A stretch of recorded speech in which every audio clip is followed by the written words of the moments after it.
জাহান্নামের কুকুর। তোর মৌলী সাহেব ঠিক আছে কি দেখ, তোর মৌলী সাহেব ইহুদিদের চর নয় তো, তুই যা সাহারা লিখছিস সে এক জাহান্নামের কুকুর নয় তো।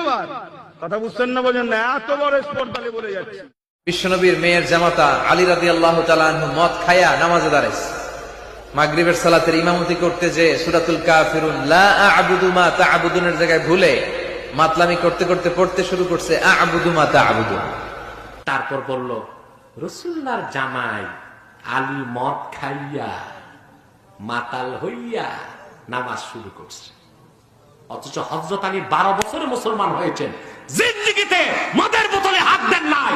আলীর জন্ম হয়েছে আল্লাহর ঘর কাবা ঘরের ভিতরে।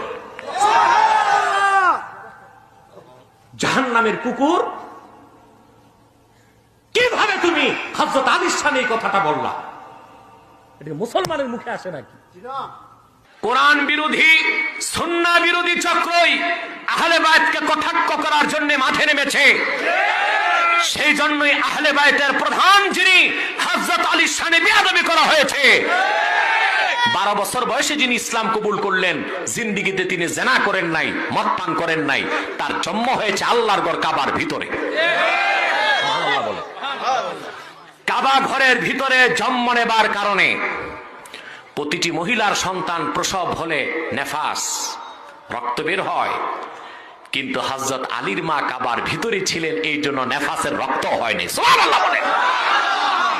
জন্মসূত্রে যিনি পবিত্র, রাসূলুল্লাহর কলিজার টুকরা ফাতেমার স্বামী, 12 বছরে যিনি ইসলাম কবুল করেছেন, রাসূলুল্লাহ মারিফতের সবচেয়ে বেশি ইলম যার সিনায় দিয়েছেন, সেই আলীকে যে বলেছে মদ পান করে মাতাল হয়েছে, সে মুসলমান হতে পারে না, ইহুদিদের দালাল, মুনাফিক, বেঈমান ছাড়া আর কিছু নয়।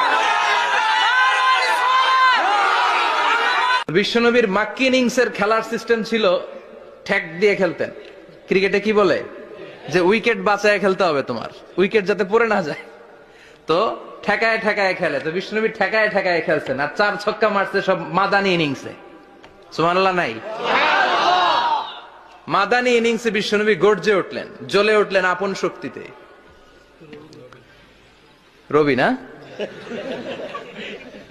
মাআযাল্লাহ, এই বক্তা মূর্খ, জাহেল। নূর নবী মুহাম্মদ সাল্লাল্লাহু আলাইহি সাল্লামের সম্মান মর্যাদার ব্যাপারে তার কোনো ধারণা নাই। এই কথা বলে বক্তা কুফর করেছে। কুফর, যে কুফর করে সে কি হয়? তো বক্তা কি হয়েছে? তারপর কি বলবো? জানোয়ার